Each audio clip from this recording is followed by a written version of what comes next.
नारीत्व का अभिशाप। नारीत्व मतलब क्या होता है? वे गुण जो नारी को एक नारी बनाते हैं।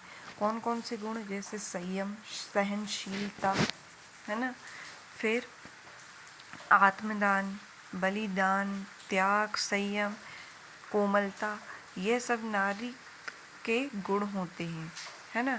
तो यही हमारा नारीत्व कहलाता है, ठीक है। और अभिशाप मतलब यही गुण जो है नारी की त्रासदी बन गए हैं। प्राचीन काल से वर्तमान काल तक यही गुण नारी की त्रासदी बनते हुए आए हैं। अभिशाप, यही गुण नारी के लिए अभिशाप बनते आए हैं, क्योंकि उसने जब जब संयम रखा, है ना, जब जब त्याग किया, जब जब आत्मदान करके अपनी सजीवता को, अपनी इच्छाओं को तथा अपने व्यक्तित्व को मार दिया, तब तब समाज ने एवं पुरुषों ने इसका विनम्रता से स्वागत न करते हुए इसे अपना अधिकार ही समझा है। इसने पुरुष समाज ने इसे उनका बलिदान न समझ उनकी दुर्बलता और अपना अधिकार ही समझा है। इतिहास में वर्णित पौराणिक महापुरुषों का वर्णन करते हुए महादेवी वर्मा आगे कहती हैं कि पराक्रमी परशुराम जैसे व्यक्ति का भी हृदय न पिघला अपने माता का वध करते हुए, जिनके पास साधारण मनुष्य की दुर्बलता थी। ऐसे ही वे भगवान श्री राम का उदाहरण देती हैं कि जब पति प्राणा कर 2 बार देती हैं। एक तो माता सीता को अग्नि परीक्षा देनी पड़ी अपने आप को पति प्राणा प्रमाणित करने के लिए, तब भगवान राम ने उन्हें पलटकर एक बार भी नहीं देखा। दूसरा, माता सीता जब पृथ्वी में समाहित हो रही थी, तब भगवान राम का हृदय विदीर्ण नहीं हुआ। तो अगर ऐसी दिव्य शक्तियाँ होने के बाद महापुरुष ऐसे हो सकते हैं, तो मनुष्य की बात करना, वर्तमान मनुष्य की बात करना और उनसे आशा रखना बेवकूफ़ी है। नारी की विषमता का एक ही कारण है, दुर्बलता। आज हम दुर्बलता को कोमलता के नाम से जानते हैं। हम सोचते हैं कि नारी कोमल है, परंतु नारी दुर्बल है। नारी के मन की इस कोमलता के स्वभाव के वजह से ही उसकी देह भी सुकुमार बन गई है। यह बात सत्य नहीं है कि यह शारीरिक तथा मानसिक दोनों दुर्बलताओं पर विजय नहीं प्राप्त कर सकती, परंतु वह ऐसा करना ही नहीं चाहती, क्योंकि उसके विचार में कोमलता के बिना, या फिर कहना चाहिए दुर्बलता के बिना, नारीत्व अधूरा है। जीवन में 2 शक्तियों का समन्वय ही सफलता का विधायक रहता है, मानसिक बल तथा शारीरिक बल। समय तथा अवस्था के अनुसार हम दोनों का प्रयोग करते हैं, परंतु शारीरिक तथा मानसिक दुर्बलताएं ही नारी के लिए आज अभिशाप सिद्ध हो गई हैं। यह कहना सत्य नहीं होगा कि एक बल की न्यूनता को दूसरे बल की अधिकता से पूरा किया जा सकता है। विशेषकर नारी के लिए, जो कि बायोलॉजिकली पुरुषों की अपेक्षा थोड़ी दुर्बल होती हैं, उन पशुबल की न्यूनता को आत्मबल की अधिकता से पूरा किया जा सकता है।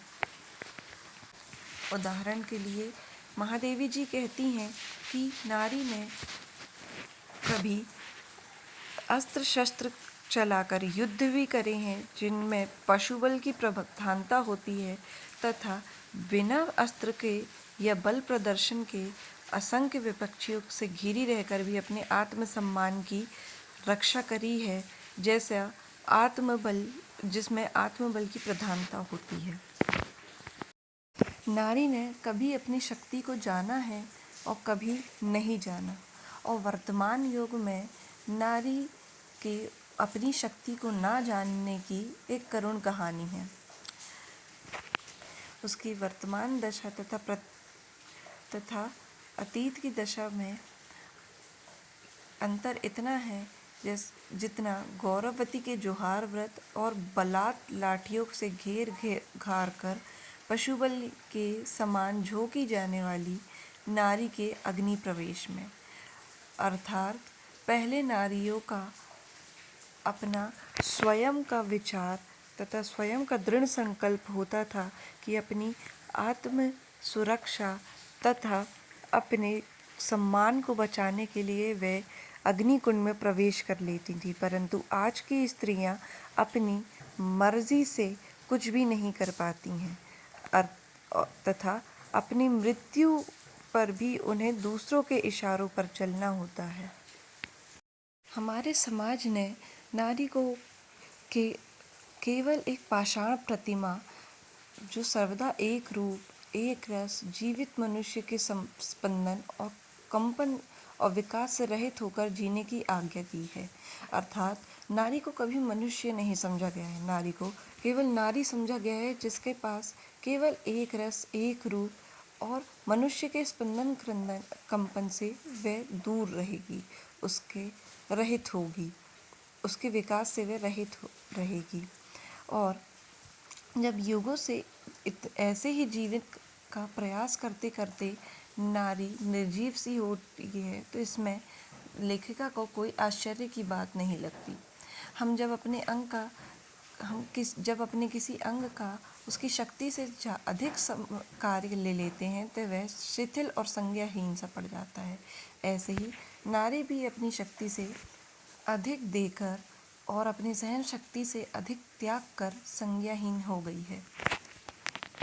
आगे लेखिका विशेषकर हिंदू नारी की व्यथा बताती हैं। हिंदू नारी घर और समाज इन्हीं दो से विशेष संपर्क में रहती है, ठीक है, परंतु इन्हीं दो स्थानों पर उसकी स्थिति बहुत करुण रही है। घर के मामले में अपने पितृ घर में उसका वही ऐसा ही स्थान मिलता है जैसे किसी दुकान में उस वस्तु को मिलता है जो रखने तथा बेचने दोनों में दुकानदार को हानि की संभावना रहती है। जब वह दुखी होगी तो वह उस भूमि पर अब विश्राम करने नहीं आ सकती। भूल के समय वह अपना लज्जित मुख उसके स्नेहांचल में नहीं छिपा सकती और आपत्ति के समय एक मुट्ठी गेहूं की भी आशा नहीं रख सकती। वह घर उसे मात्र जीवित रहने के अतिरिक्त और कोई अधिकार नहीं देता। पतिगृह में उसे अधिकार तो अधिक मिल जाते हैं, परंतु सहानुभूति बहुत कम मिलती है। उसे अपना विशेष जीवन अपने पति के घर में गुजारना पड़ता है। अपने पति के घर में एक स्त्री को पल पल आशंकित रहकर जीवन जीना पड़ता है। यदि विद्वान पति के इच्छानुसार विदुषी अर्थात होशियार पत्नी नहीं है तो उसका स्थान दूसरे को दिया जा सकता है। यदि सौंदर्योपासक पति की कल्पना के अनुरूप अप्सरा नहीं है तो उसको अपना स्थान रिक्त कर देने का आदेश दे दिया जाता है। यदि वह पुत्र कामना के विचार कर रहे पति की इच्छा पूरी न कर सकी और पुत्रों की सेना नहीं दे सकी तो वह तब भी उसे आशंका होती है कि उसका स्थान दूसरी स्त्री को दे दिया जाए। पति अगर अप्रसन्न या असंतोष रहे उसका भी जिम्मेदार एक स्त्री को ठहराया जाता है और उसे उसी घर में दासत्व स्वीकार करना पड़ेगा। और इस पर अगर यदि स्त्री क्यों पूछे तो इसका न गृह स्वामी न समाज बाध्य होगा उस क्यों का उत्तर देने के लिए। यदि वह अपने स्वतंत्रता मात्र की कल्पना करे तो वह उसके लिए पाप सिद्ध हो जाएगा, चाहे वह स्वर्ण पिंजर हो या लोह पिंजर हो, लेकिन बंदनी केवल स्त्री ही रहती है। आगे महादेवी वर्मा ने विधवाओं का दुख सुनाया है कि यदि हिंदू धर्म के पालन करने वाली कोई स्त्री विधवा हो जाती है तो उसका जीवन तिल तिल कर घुट घुट कर उसे अपना जीवन बिताना पड़ता है, जो कि अग्नि परीक्षा से भी भीषण सजा है। कहा गया है वैधव हिंदू स्त्री का श्राप है, और यह भी कहा जाता है कि हिंदू विधवा संसार की सबसे निराश्रित प्राणी है। आगे उन्होंने अपने समकालीन काल की विडंबना का उल्लेख किया है, जिसमें स्त्री का अपहरण बहुत हो रहा था। कई मामले तो ऐसे होते थे जिनमें खोजने का प्रयत्न भी नहीं होता था, और जिनमें होता था पत्रों में प्रकाशित ऐसी घटनाओं की संख्या कम नहीं होती थी। और अप्रकाशित जो रह गई अपहरण कहानियाँ, उनके बारे में तो आप कुछ कह ही नहीं सकते। जिस समाज में रोज 12-13 की संख्या में प्रतिदिन घटित हो रही है, उस समाज के युवकों को प्रतिदिन सुख की नींद कैसे आ सकती है, यही सोचना संसार का 8वां आश्चर्य महादेवी वर्मा को प्रतीत होता है। कुछ तर्कशील पुरुषों का यह भी कहना है कि स्त्रियों को स्वयं अपनी रक्षा करने से कौन रोकता है, परंतु यह कथन जितना हंसने योग्य है उतना ही रोने योग्य भी। युगों की कठोर यातना और निर्मम दासत्व ने स्त्रियों को अपनापन भी भुला देने पर विवश कर दिया है। वह हमेशा दूसरों के लिए जीती हुई आई है। आगे वे सुधार के उपाय देते हुए कहती हैं कि स्त्रियों के जीवन को सुव्यवस्थित करने तथा उन्हें मनुष्यता की परिधि में लौटा लेने के प्रयास विदुषी बहनों तथा पुरुष समाज को ही करने पड़ेंगे। परंतु यह भूलना नहीं चाहिए कि जिस घर में आग लगती है उसी घर में कुआं खोदने वाले को राख के अतिरिक्त और कुछ नहीं मिलता। इस समय आवश्यकता है कि एक ऐसी देशव्यापी आंदोलन हो कि जो सबको सजग कर दे, उन्हें इस दिशा में प्रयत्नशीलता दे और नारी की वेदना का यथार्थ अनुभव करने के लिए लगने वाले इन अत्याचारों पर का तुरंत अंत हो जाए, अन्यथा नारी के लिए नारीत्व अभिशाप तो है ही। इस पूरे लेख में महादेवी जी ने नारीत्व के गुण को ही नारीत्व का श्राप बताया है। उन्होंने बताया है कि जिस कोमलता को नारी अपना आभूषण समझती हैं, वही कोमलता दुर्बलता है, शारीरिक भी एवं मानसिक भी। कोमलता जो है वह एक आवरण की तरह है जिसने दुर्बलता को ढाक लिया है, और स्त्रियां इस दुर्बलता को दूर भी नहीं करना चाहती, क्योंकि वे उसे अपना आभूषण समझती हैं या अपना ऐसा गुण समझती हैं जिसके बिना वे अधूरी रह जाएंगी।